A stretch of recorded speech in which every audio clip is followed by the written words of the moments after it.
Welcome back, folks. We're now on the 51st day of the war in Iran, a war that was supposed to last under a week, then 8 days, then a couple of weeks, then 8 weeks, and has since taken on that familiar flatten the curve expectation where the timeline just keeps quietly expanding. Now, to be clear, as of April 8th, there has been an 11-day ceasefire on paper that should have slowed things down, but as we're going to see today, the ceasefire hasn't really lived up to what it was sold as. Now, to recap, back on February 28th, the United States and Israel carried out decapitation strikes that took out the Iranian Ayatollah, along with a significant portion of Iran's leadership. At the time, based on statements from Speaker Mike Johnson, Tom Cotton, and Secretary of State Marco Rubio, the United States got involved preemptively, largely because Israel signaled it was going to strike Iran, and we moved to protect our interests in the region. Since then, we've had American service members lose their lives. We've lost billions of dollars in equipment. At one point, we were spending roughly $1 billion a day just intercepting Iranian drones that cost them as much as a Toyota to produce. So from the outset, it was clear Iran is fighting an asymmetrical war, and a key part of that strategy has been targeting the Strait of Hormuz, effectively creating a chokehold on global energy. That disruption has driven up prices worldwide, not just gas, but the cost of goods across the board, triggering shortages and ripple effects throughout the global economy. So the impact of this war isn't just theoretical, it's already being felt at scale around the world and especially in the homeland. Now, as we approach the 2-week mark of this ceasefire, it's worth stepping back and asking a fundamental question. What has actually happened over the last 11 days? And is there any real path toward resolution? Because based on everything we're seeing so far, the forces at play don't appear interested in a peaceful end. So with all that being said, let's kick things off with something that set the tone before the ceasefire even began. President Trump posted on Truth Social on April 7th a message that many Americans and frankly people around the world found deeply disturbing. He wrote, "A whole civilization will die tonight, never to be brought back again.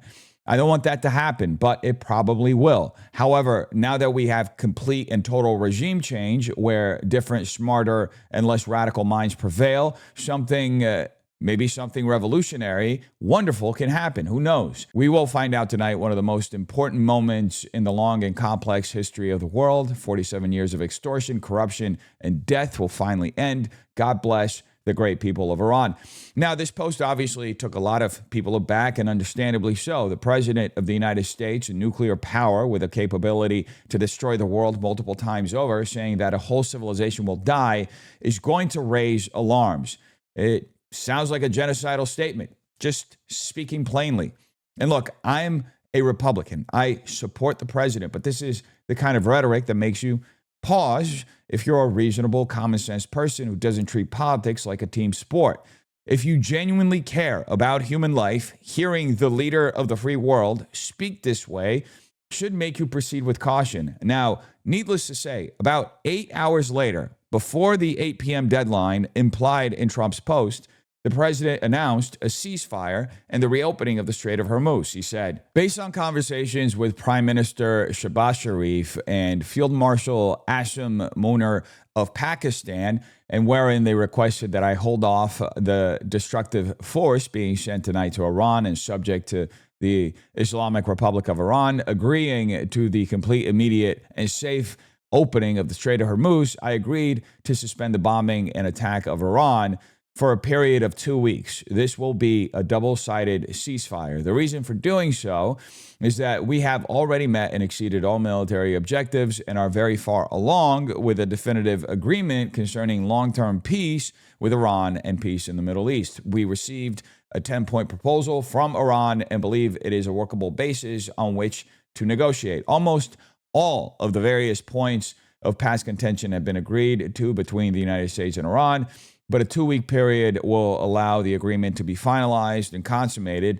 On behalf of the United States of America as president and also representing the countries of the Middle East, it is an honor to have this long-term problem close to resolution. Thank you for your attention to this matter, President Donald J. Trump." And that's where the 2-week pause in this war began. Now, again, we're nearing the end of that 2-week period. And as we're going to see, things haven't exactly played out as anticipated. A major reason for that is that our key regional partner, that being Israel, does not appear to share the same urgency or even the same willingness to bring this war to a halt. And Israel is stronger than ever. This is the bottom line of this campaign up until now. Let me say, there are still additional objectives for us to achieve, and we will achieve them either by agreement or by resumption of the fighting. We are ready to resume the fighting at any moment. Our finger is on the trigger. As you know, 2-week ceasefire has been announced between the U.S. and Iran.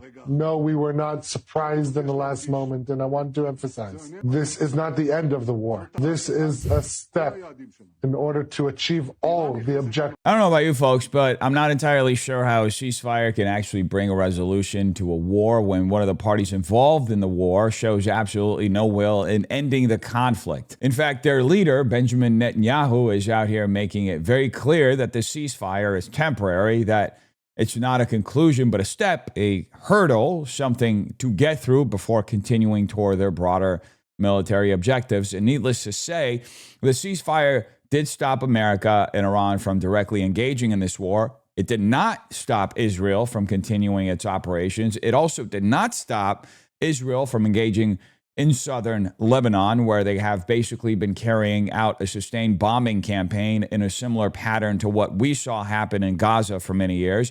And we're going to get into all of that in a minute. But just take a step back and look at the posture here from Netanyahu. Israel is openly signaling strength, momentum, and readiness to resume fighting at any moment. The message isn't we're moving toward peace. The message is we're pausing until we decide to keep going again. And that's the fundamental problem, because a ceasefire only works if the parties involved actually wanted to lead somewhere. If one side views it as a pathway to resolution and the other views it as a temporary pause to reload, reposition, and continue, then what you have is not a peace process. You have delayed escalation. And to put that more precisely, a ceasefire only leads to peace if all major parties view it as a step toward the end of the conflict. To put it more clearly, Israel's position suggests the ceasefire is being used as a tactical pause rather than a pathway to actual resolution. And that misalignment makes long-term peace unlikely. And that's exactly why the ceasefire looks the way that it does right now. Now, again, the ceasefire did not stop Israel from engaging in southern Lebanon, where for the last month or so, they've been bombing primarily civilian locations. And that reality hasn't really changed. The optics haven't changed. The strategy hasn't changed. The only thing that changed was a headline, ceasefire. And this is where the broader cultural conversation really enters the fold, because peace in the Middle East at this point, if you've grown up watching these conflicts play out over and over again, as I have, it starts to sound less like a real outcome and more just like a bumper sticker slogan. It's something politicians just say at this point. It's something media repeats.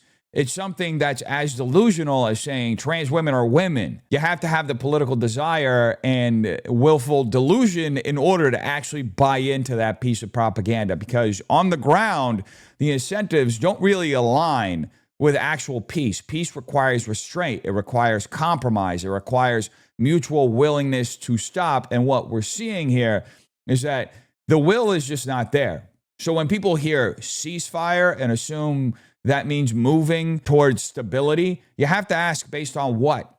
Based on whose intentions? Because if one of the central players is openly framing this as a temporary step before continuing the fight, then the idea that this leads to lasting peace starts to require a huge level of suspension of disbelief.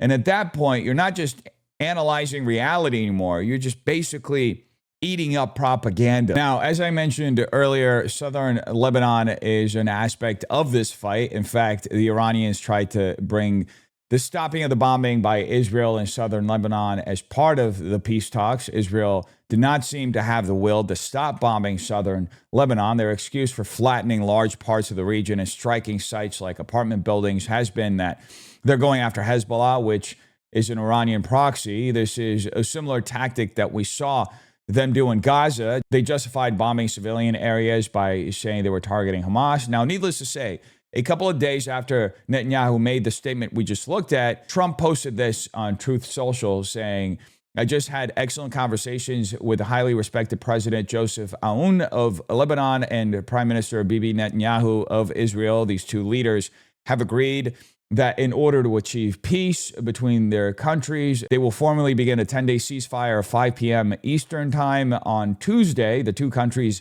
met for the first time in 34 years here in Washington, D.C. with our great Secretary of State, Marco Rubio. I have directed Vice President J.D. Vance and Secretary of State Rubio, together with the Chairman of the Joint Chiefs of Staff, Dan Raisin-Kane, to work with Israel and Lebanon to achieve a lasting peace. It has been my honor to solve 9 wars across the world, and this will be my 10th. So let's get it done. President Donald J. Trump. And guess what happened? The ceasefire did not happen. According to multiple reports, it took Israel about 2 hours to begin violating the ceasefire with Lebanon. There has been footage coming out of Lebanon showing that the shelling has, in fact, not slowed down. So again, you have the announcement of peace at the top level and a completely different reality on the ground. And it gets even more telling when you look at what's actually happening on the ground in more detail. Despite this so-called ceasefire, Israeli forces have continued artillery strikes, demolitions, and land clearing operations across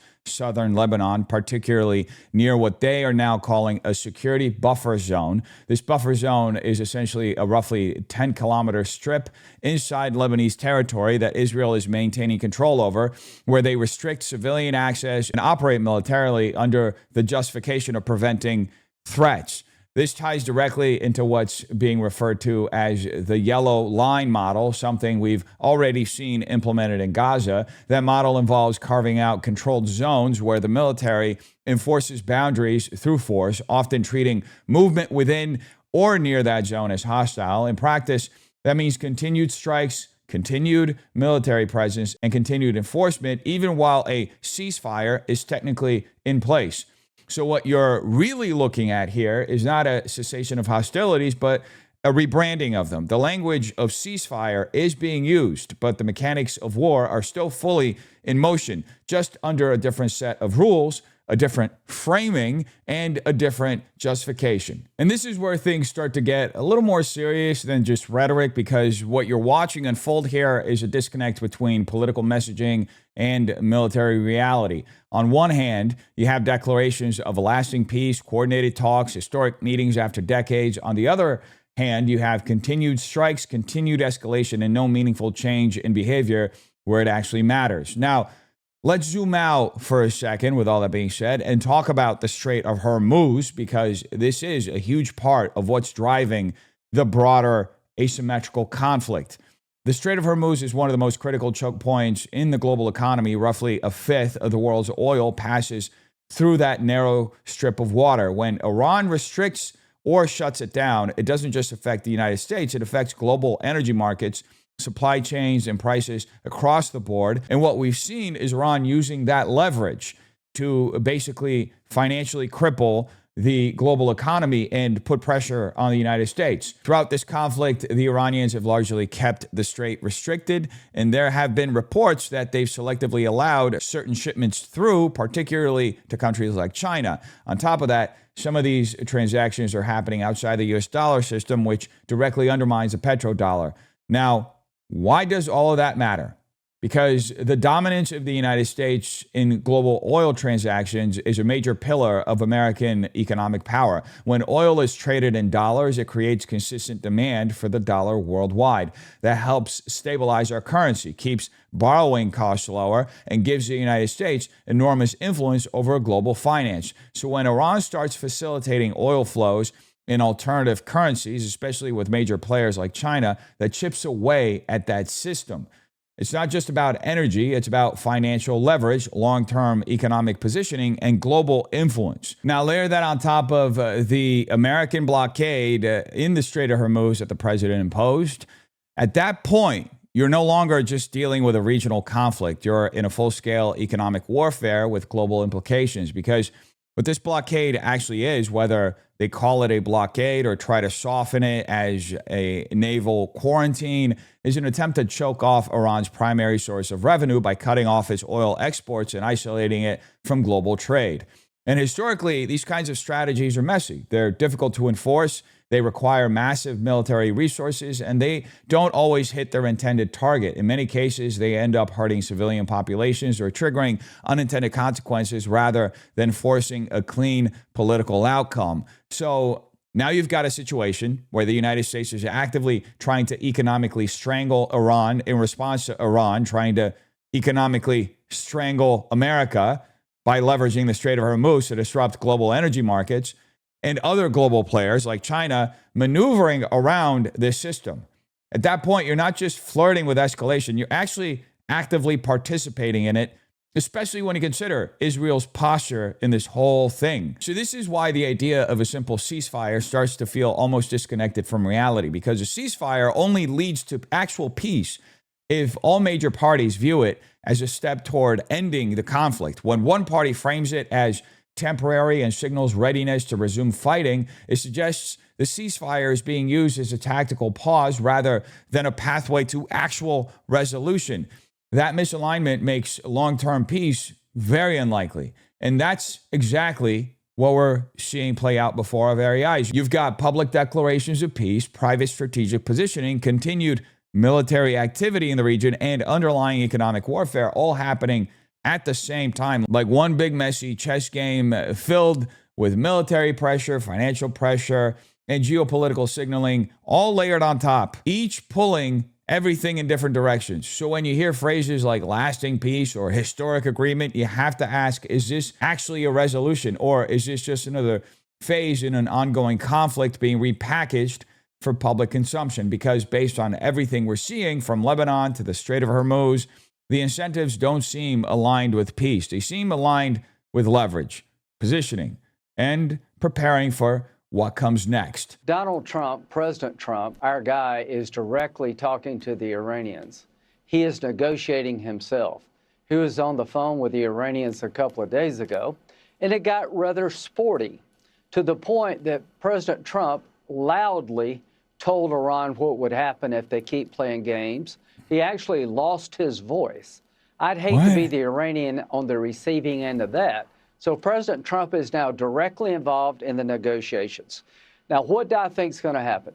I don't think President Trump is going to agree to the concept that Iran has the right to enrich. If they promise not to enrich for 1,000 years and you acknowledge they had that right, we have lost the game. A state sponsor of terrorism who has been cheating for decades has no right to enrich. A country with American blood on its hands has no right to enrich. A country who wants to destroy Israel has no right to enrich. A country who's killed 45,000 of its own citizens has no right to enrich uranium, no matter how long they promise you they won't do it. Don't give in to the idea they have the right to enrich. They do not. It would be a fatal mistake, and Trump is not going to do that. I am so thoroughly confused why the administration would choose to use Lindsey Graham as a surrogate to get their message out. This man inspires zero confidence going out there, not only because he's clearly a neocon and a war hawk who wants this war in Iran to play out. He's even gone as far to say we should basically give everything we have to Israel, but also because of the way he's framing what's happening behind the scenes. Because when Lindsey Graham says the president lost his voice, supposedly screaming during negotiations, that doesn't signal leadership. It actually signals a complete lack of control over the process itself. That's what this communicates to the public, whether Graham intended it or not.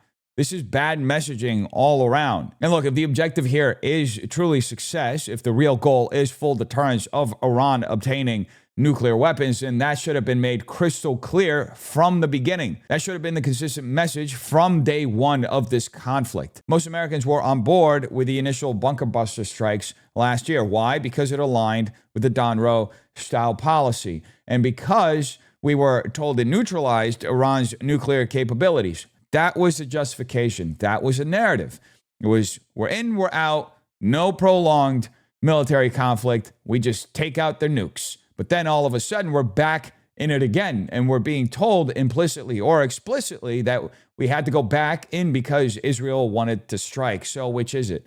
Because if a long-term objective was already broader, if it was always about fully dismantling Iran's capabilities, to reshape the region, then say that up front. Don't frame it as limited, preemptive action and then expand the scope after the fact. This sort of do the act and then ask for forgiveness later is the sort of behavior that most Americans repudiate, despise in our government's leadership. Because we're not fools. We hear what's being said. We remember what was said a week ago, a month ago, 9 months ago, a year ago. Look, I get it. The news cycle is constant. It's chaotic, and it's easy for politicians to assume people lose track. But we don't. We remember statements, we remember promises, and we remember the framing. So don't treat us like fools. Be honest about what's actually happening. Be clear about the objective. Because if you want the public to buy into this conflict, if you want people to believe that we are still in control of these negotiations, you cannot be sending out mixed signals through surrogates that make it sound like the situation is absolutely out of control. Right now, the messaging says one thing, and the reality implies something totally different. President Trump posting again on Truth Social. Very busy this morning getting these messages out. He posted this: Iran has agreed to never close the Strait of Hormuz again. It will no longer be used as a weapon against the world. President Donald J. Trump. As we'll find out in a moment, that promise didn't really hold up because, again, we depend on the Iranians having the will to do that. And we also depend on the Israelis having the will to just hold back and stop killing civilians in Lebanon. Because the president told Axios that a meeting with Iran will probably take place over this weekend. He said he believes we could have a deal within the next day or two, right up against that 14-day deadline on the ceasefire. At the same time, Trump stressed that Israel must end its strikes on Lebanon, saying Israel has to stop. It can't continue blowing up buildings. I'm glad we agree on that one, Mr. President. He made it clear he's not going to allow that, adding that any deal would ultimately make Israel safer and emphasizing that Israel is going to come out great at the end of this war. Now, it should be noted that some within the Israeli government oppose a deal and want to continue the wars in both Iran and Lebanon, though that likely won't be possible if Trump is actually firmly against it and sets his foot down and doesn't let Netanyahu just drive the car off the cliff. Because, as always, we'll have to wait and see, as we've seen play out in the last few days. If Israel does not have the will to actually stop bombing its neighbors, then the likelihood of a real end to this war before the ceasefire between America and Iran expires is extremely low. And that's not speculation, folks. That's based on what's already happened, what we just saw. We've seen reports of continued strikes, continued military operations, and even past patterns where ceasefires are announced and then immediately tested or outright violated by Israel. So again, you're left with the same fundamental issue, a ceasefire on paper, but a completely different reality in practice on the ground. President Trump just got on Air Force One for a quick trip to Arizona for an event that we'll see later on today. He didn't take any questions, but he just told CBS News. He basically explained why it is that he is so confident a deal is about to be closed with the Iranians. He says that they have agreed to let United States, not troops, just somebody from the United States, go in to Iran with some Iranian officials to collect leftover uranium, what he calls the nuclear dust, and then bring it back somewhere to the United States. That has been the key to all of this. The president earlier today disputed a report in Axios that the U.S. might unfreeze $20 billion in Iranian money in exchange for getting them to fork over all this uranium. He says not a dollar will be exchanged in any way. So we will definitely hear more about this once he gets to Arizona. But there's a lot happening, and it is possible that he doesn't want to get ahead of his team who are talking directly to Tehran. And that $20 billion figure is relevant because part of the conversation that broke out when the ceasefire and peace talks first started was the reopening of the Strait of Hormuz might come with conditions, including potentially paying the Iranian government about $20 billion. Now, if you remember, back when the JCPOA was initially signed under the Obama administration, there was that payment delivered in cash, which drew a lot of criticism. The argument at the time was straightforward. It didn't look like deterrence. It looked like you're buying compliance.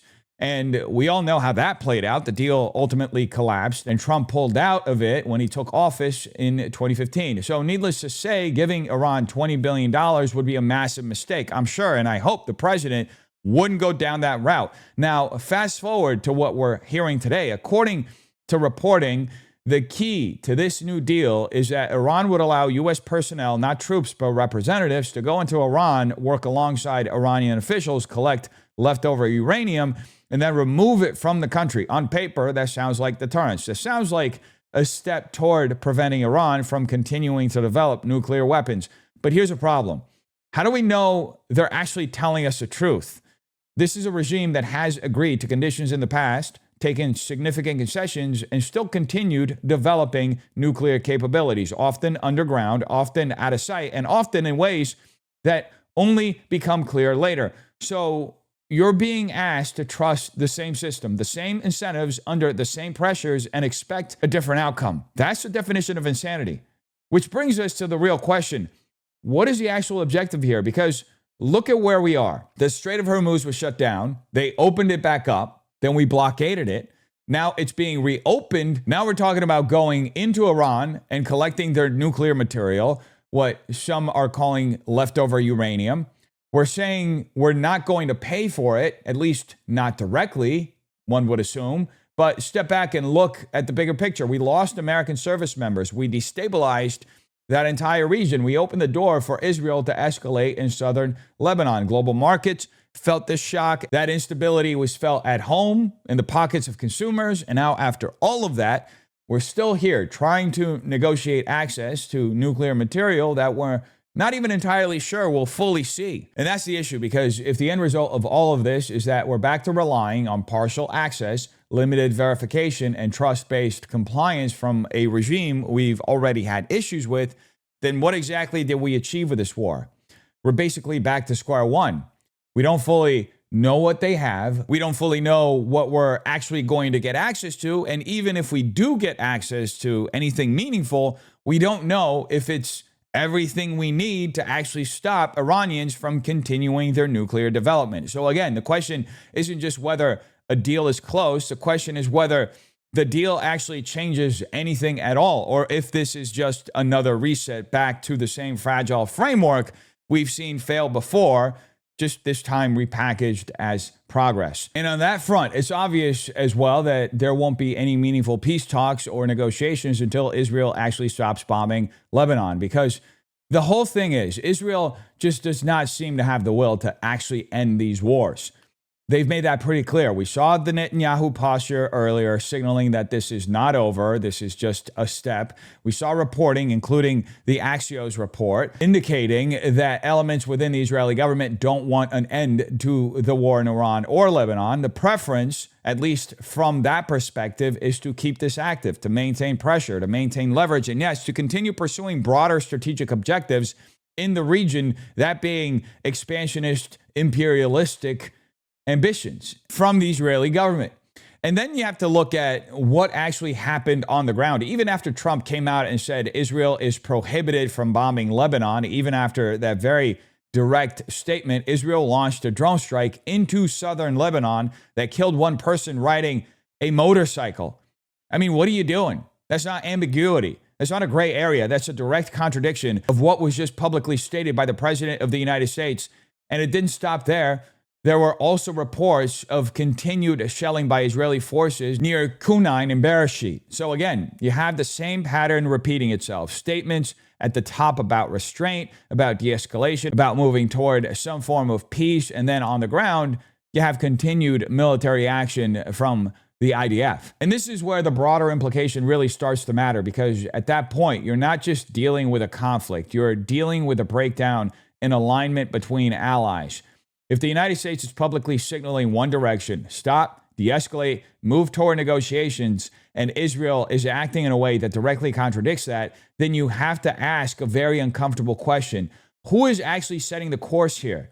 Because peace negotiations require coordination, consistency, and at least some level of unified direction between allies. But what we're seeing is fragmentation. One side saying we're trying to stop this, while another side acts as if that message doesn't apply to them.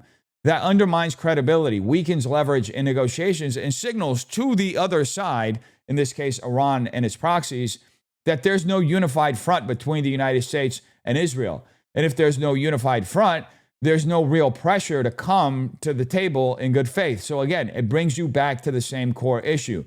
You can't have peace talks while Israel is still dropping bombs, and you can't negotiate stability while one of the key players in this conflict is actively escalating.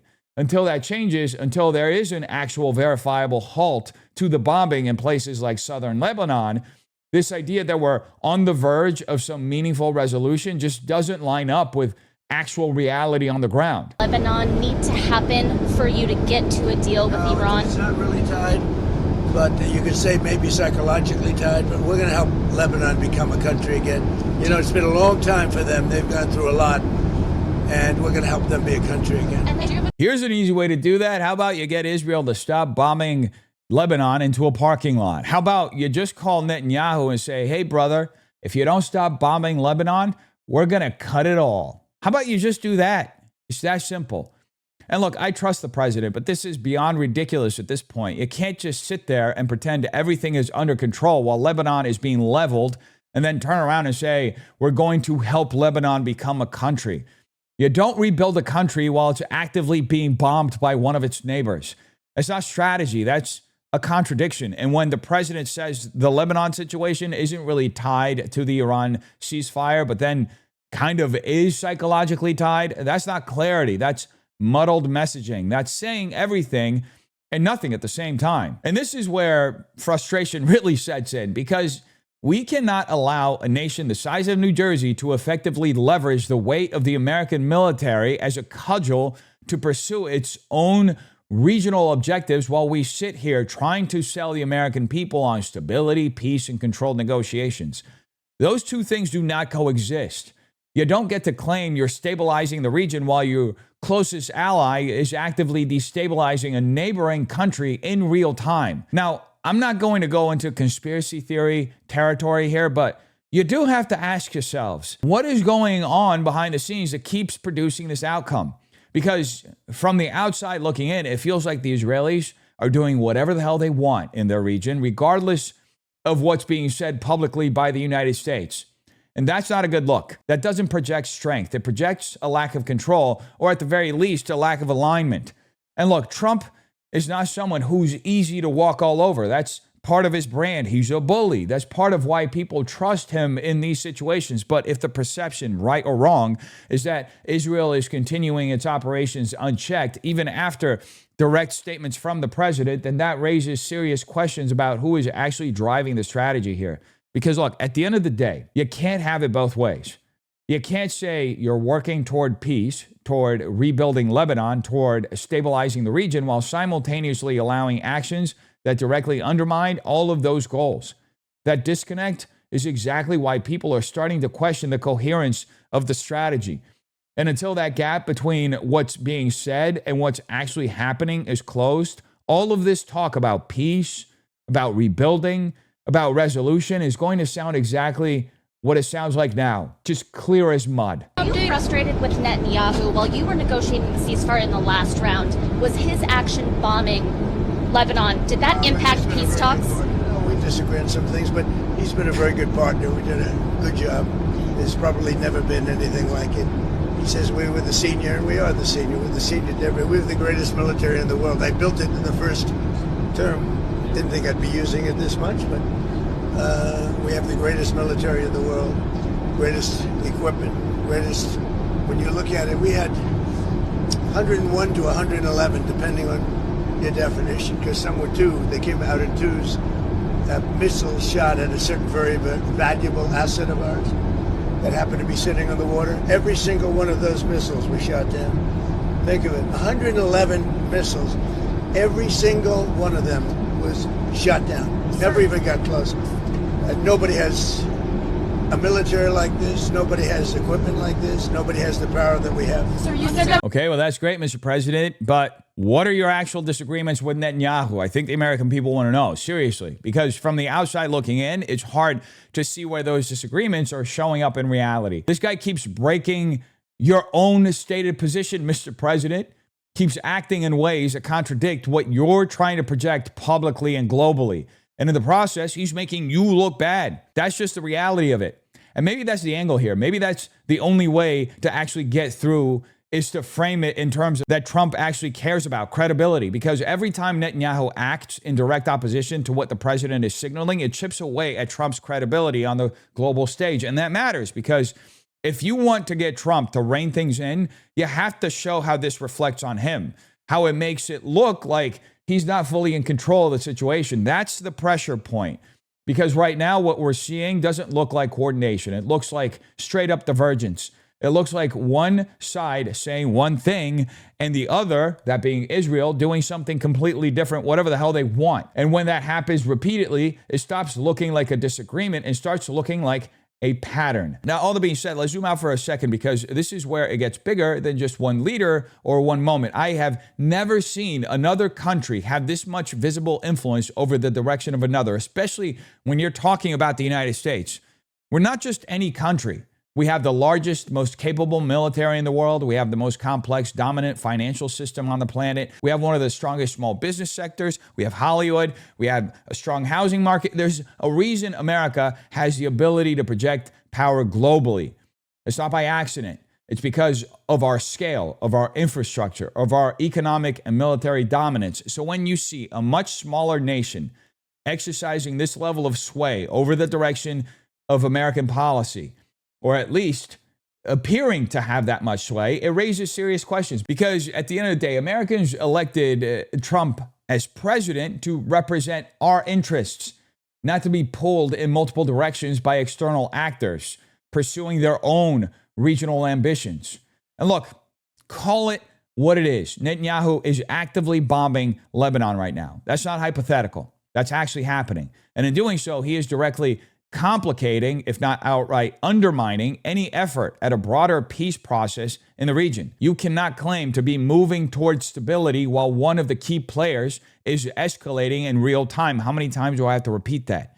So again, the question isn't whether Netanyahu is a good partner in general terms. The question is whether his actions are aligned with the stated goals of de-escalation and peace, something that your administration is pushing for. Because if they're not, and right now it doesn't look like they are, then those disagreements the president mentioned need to be more than just words. They need to show up in action. We need to start putting some pressure on these guys so they stop blowing up apartment buildings. But in any event, we'll get it. Go ahead. If you don't have a deal by Wednesday when the ceasefire ends, will you extend the ceasefire or will I you don't know. start Maybe not. attacks again? Maybe I won't extend it. Okay. But the blockade is going to remain. But maybe I won't extend it. So you have a blockade, and unfortunately, we'll have to start dropping bombs again. Thank you very much, everybody. Thank you. I think it's going to happen. What about the UFOs, Mr. President? Now, in response to this, Iran said they're closing the Strait of Hormuz again until the United States lifts the blockade. So just like that, we're right back where we started, back to the pre-ceasefire conditions. This back and forth is actually insane when you think about it. 1 minute, we're talking about progress, about deals being closed, about uranium being collected, and peace being within reach. And the next minute, Iran's just down one of the most critical shipping lanes in the world again because the United States refuses to lift economic pressure. We are literally bouncing between escalation and de-escalation like nothing was learned, like nothing was ever achieved. We're back to before the ceasefire, before the war. Wait, before the ceasefire. Wait, no, actually before the war. At this point, you might as well just jump in a DeLorean, go back 100 years and hope none of this ever unfolds the way it did, because what we're watching right now is a complete reset of the same dynamics that got us here in the first place. And layered on top of that, you've got Trump out here making statements that are at best inconsistent and at worst completely unpredictable. One moment, he's talking about deals being close. The next, there are suggestions of renewed strikes and escalation. And if you'll remember, we started this video with one of his posts saying that a whole civilization was going to die. So what are we supposed to take seriously? Are we supposed to believe that the United States is on the verge of a deal with Iran, or are we supposed to believe that we're gearing up for another round of escalation? Is Trump actually going to start bombing Iran again? Or is this another grand, dramatic threat meant to force movement at the negotiating table? There's no way to know. And that's the problem. Because this is what happens when you start burning your credibility in this manner. When the messaging is constantly shifting, when the tone shifts from diplomacy to existential threats and then back again, you lose the ability to send a clear signal. And in international politics, signaling is everything. If your adversaries don't know whether to take you seriously, they stop reacting predictably. If your allies don't know what your actual position is, they start acting independently. And that's exactly what we're seeing play out. Words start to mean absolutely nothing. Statements stop carrying weight. And when that happens in the middle of a conflict that involves global energy markets, military alliances, and nuclear concerns, you're not just dealing with confusion, you're dealing with instability at a level that affects the entire world. So again, we're left asking the same question. Are we actually moving toward resolution? Or are we just replaying the same cycle with different headlines? Because right now, it looks like we're not moving forward at all. We're just going around in circles. Back to pre-war, back to pre-blockade. Now back to pre-war again. Hey, guess what? Back to pre-blockade. But perhaps the most infuriating aspect of this whole situation is the constant praise that the president showers Israel and Netanyahu.